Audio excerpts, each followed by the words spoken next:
Hey guys, Noel here, and it is Friday, and while wife is upstairs working and baby is asleep because she's sick, and I'm off of school, so I got a smidge of free time, I thought it'd be fun to do a long overdue video game review for the video game section of the Noel Comics YouTube channel. Why, that familiar chime sounds like the Capcom logo.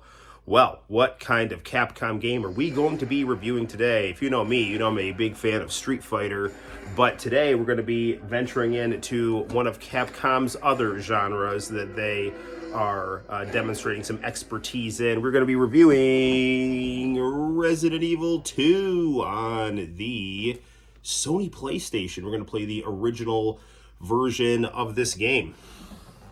So this game is a double disc affair where you can play as Leon Kennedy or Claire Redfield, sister of Chris Redfield.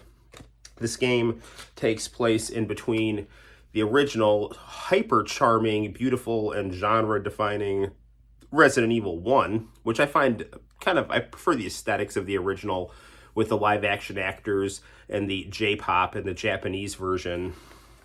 And the sequel to Resident Evil 2 is Code Veronica Resident Evil on the Sega Dreamcast. Resident Evil 3 is actually a Gaiden that deals with Jill Valentine running around Raccoon City right before the events of Resident Evil 2, but there were some issues with legal needs to number Resident Evil games on the PlayStation, so it is what it is. But Code Veronica is actually the sequel to Resident Evil 2.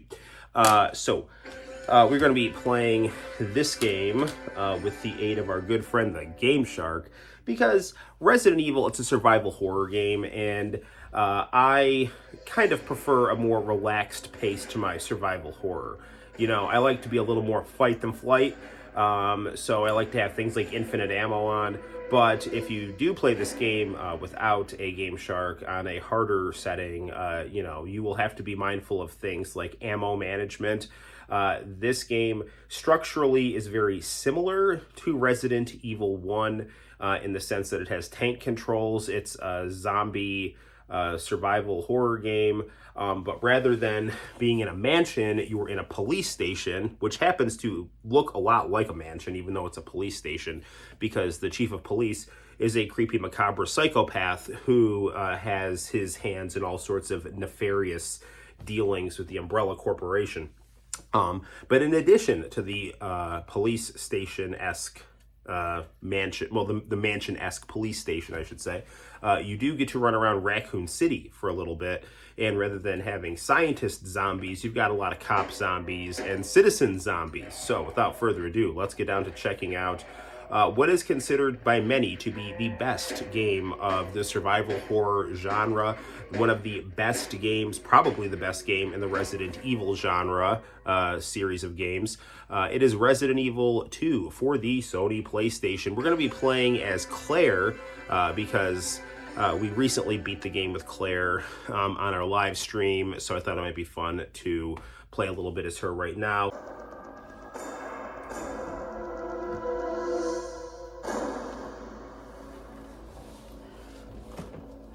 The opening to this game always reminds me of Darkstalkers 3. So we'll go to new game here.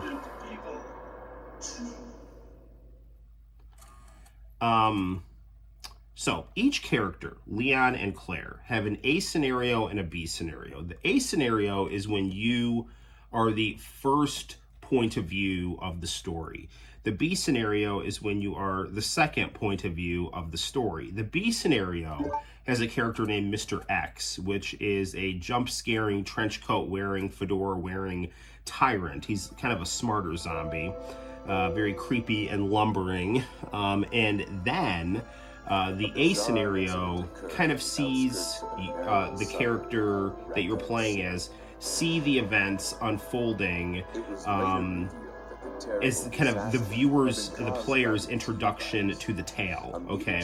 And then once you are exposed to that tale, you see the other main character's point of view, because you're experiencing the story on parallel planes, while Claire is running around the police station, Leon is running around in another part of the police station.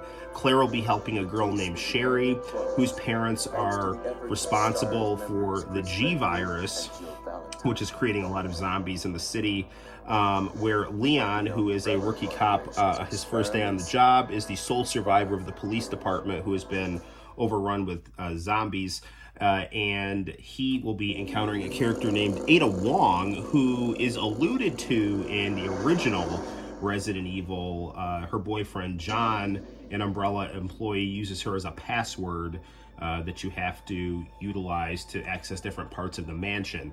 Similarly, structurally to Resident Evil 1, Resident Evil 2 uses the trope of delving deeper into the earth to delve deeper into corruption and the nefarious evil aspects of the antagonists of the game. So this intro is very reminiscent of Night of the Living Dead, and George Romero actually directed the Resident Evil 2, or should I say Biohazard 2 Japanese commercial, which is really phenomenal. So I was very disappointed that he did not actually direct a real Resident Evil movie as was planned. Instead, they went with the weird Mila Jovovich stuff, which I never actually saw any of, so. But it didn't look very good. Hello? Voice acting in this is a little more flowing, fluent to the native English-speaking ear than the original, but I kind of prefer the live actors and the kind of awkward, charmingly awkward dialogue of the original.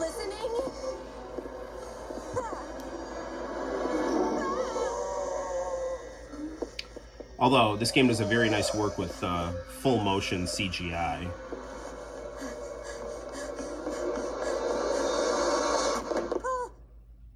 Wait! Don't shoot! Get down! Leon is very, very cool.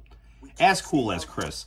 So, I mean, these characters don't necessarily replace Chris and Claire as series protagonists. They supplement them. This is a different story that is deeply interwoven to the story of the first game, with characters that act heroically in the same spirit as the protagonists of the first game, but are definitely their own unique characters. What's going on? I arrived in town, and the whole place went insane. The radio's out. You're a cop, right? Yeah, first day on the job. Great, huh? Name's Leon Kennedy. Nice to meet you. Mine's Claire. Leon's also cool because his name is my name backwards, so there's that.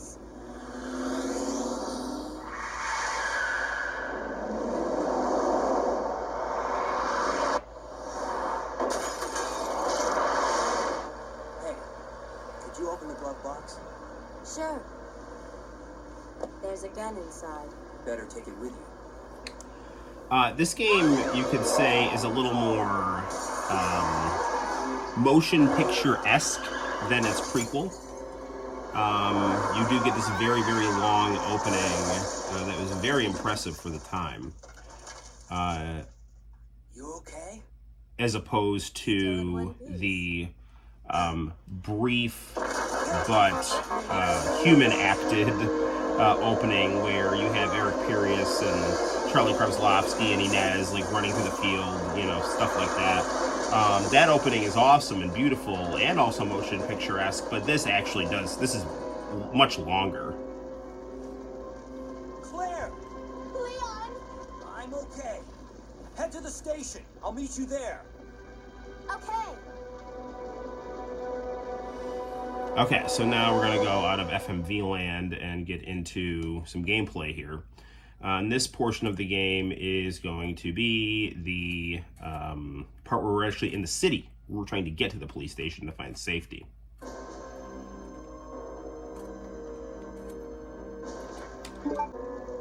Bowgun.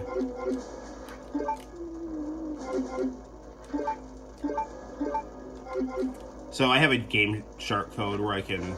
Oh, come on, equip.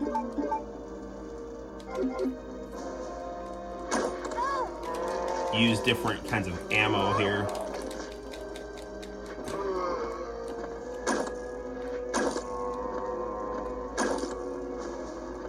Anyone else? Okay.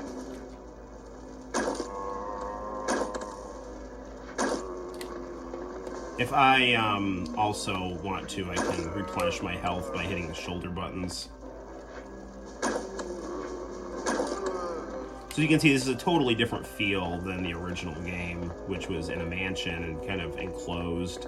Here we're in a city. Again, beautiful, beautiful use of camera angles and pre-rendered backgrounds to build suspense.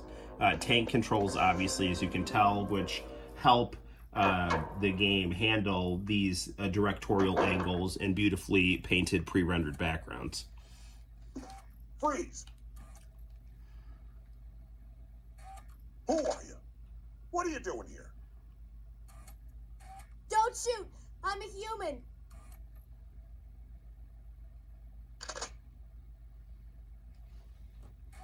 Ooh. Sorry about that, babe.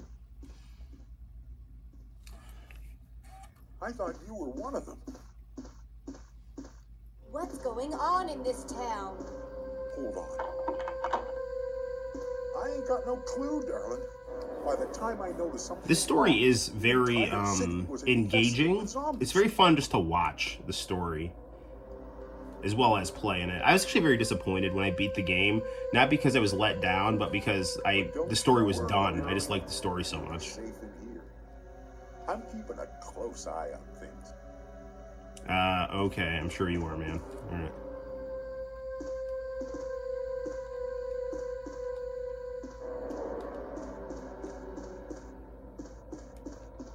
Alright, so you can obviously explore around, look for things. And you'll open different doors, which function as loading screens that build atmosphere.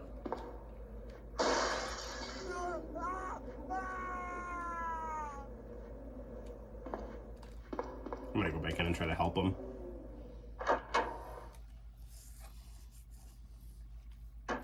We recently beat this game on our live stream.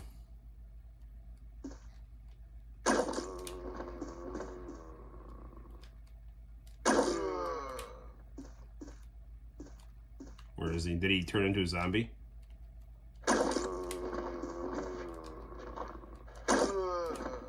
Poor guy. Stop breathing. All right.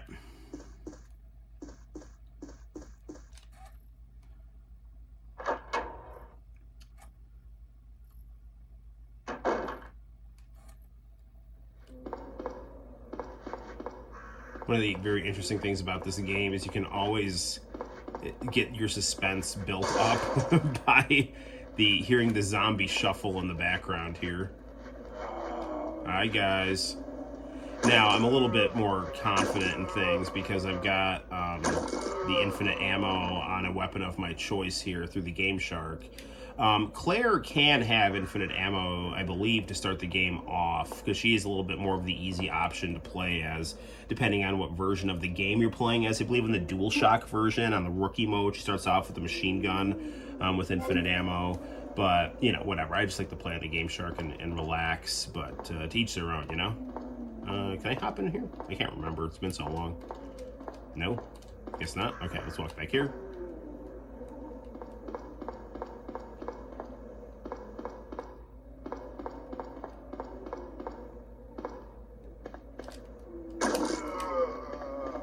Let's say Above the Rim. That is a great movie, Above the Rim, with Tupac and Warren G, the Regulators. So a tad bit late because Nate Dogg and Warren G have to regulate.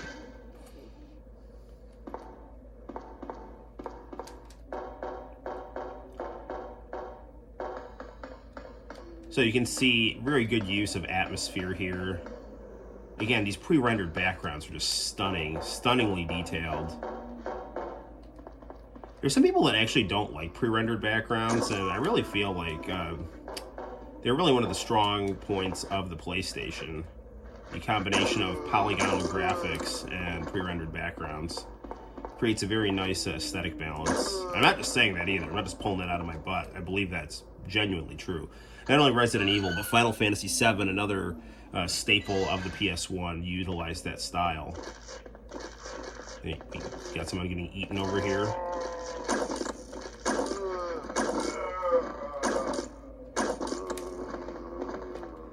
So make sure you're dead. Sometimes if zombies don't have a lot of blood underneath them, they're still alive.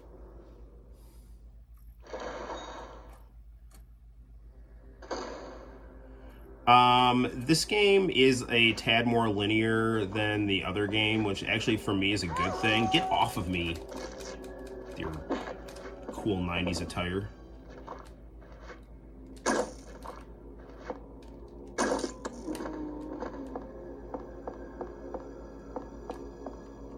See, the bus driver is dead there. He was part of the background, which I just think is kind of interesting, because I'm a polygonal human, and that's a... This is a lot more intense. There's a lot more zombies to start the game off. Ah, jeez, didn't aim right.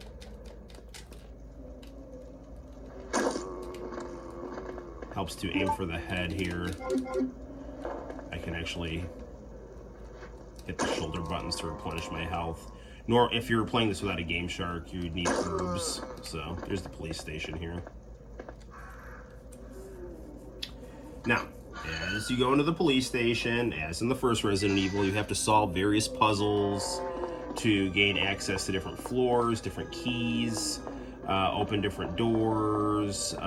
There's this whole scheme where each precinct key is a suit of like a suit of cards, like you have a club key, a heart key, a spade key, so on and so forth. Go kill these cops in the garden here.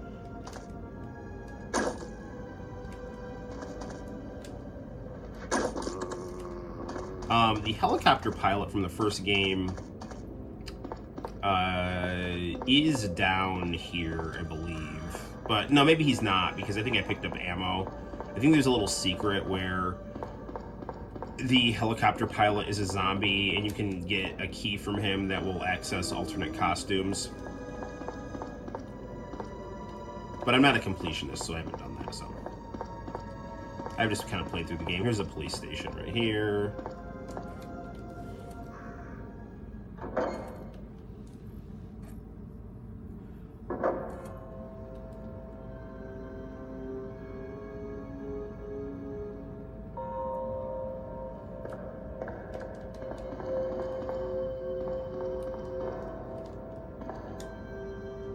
And, you know, we're going to have to start exploring the police station to find different things. Now, one thing you'll notice here is there's a typewriter. Next to the typewriter is an ink ribbon. And if you want to save your game, you use the ink ribbon, and then that's how you'll save. You'll go around and find different things on desks. There's bullets. I'm not going to take those. Because you can see your inventory, you can't fill up past these slots. If you do fill up past these slots, what you will need is... Let me go over here. I think this door is locked, actually. But behind this door is a chest that will house your weapons, your ink ribbons, your herbs that you will need to survive.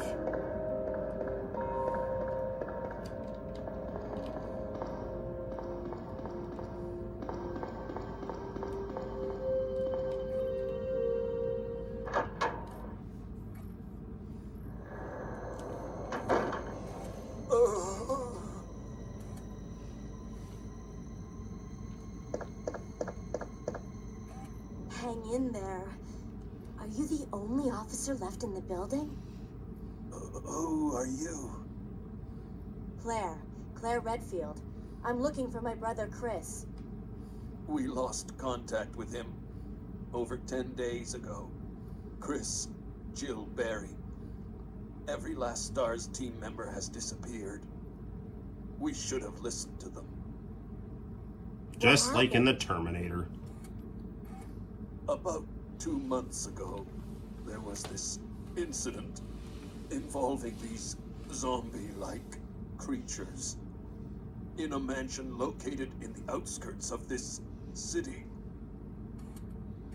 Chris and the other STARS members discovered that Umbrella was behind everything, at the risk of their own lives. But no one believed them. Are you okay? Don't worry about me. Just rescue the survivors in the other rooms. Here, take this key card. You should be able to unlock the doors in the hall with this. Now go. But... Just go. Okay. Just hang in there. I'll be back soon. Sadly, he will turn into a zombie, but, you know, he hung on for as long as he could, for as well as he could, which is all you can really ask in this this crazy thing we call life. So, I'm gonna go over here.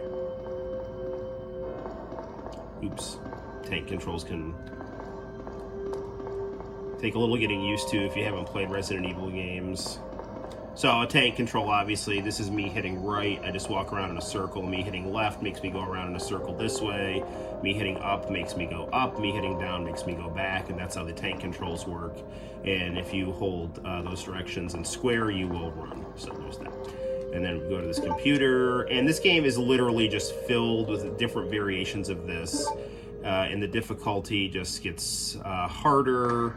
The story gets deeper, and these zombies get more elaborate in this really, really well-told, well-paced, and beautifully illustrated story that will definitely continue the lore of Resident Evil, build upon what works of the original Resident Evil, and not take anything away from the original game that so many people love. It's really just going to build on things, and this is an example of the chest that I'm talking about here. So, on a scale of 1 to 10, that's not good. I would give this game a 300. We'll go into this room and see what goes down before we wrap things up as the atmosphere builds. Oh, look, it's someone without a head. His head is missing. Seems to have been twisted off. And I hear a dripping sound. Oh, look, that's not good.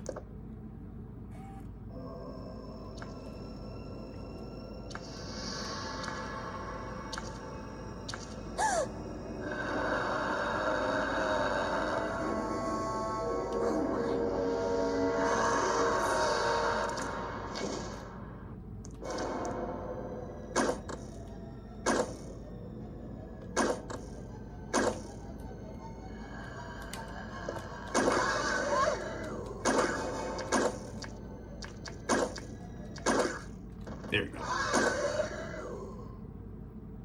And he's dead. All right. We can all sleep safe. Okay. So, guys, there you have it. Until next time, guys, my name is Noel. You take care, and I will see you in the very near future for more video game review fun and Noel Comics YouTube action. Bye-bye.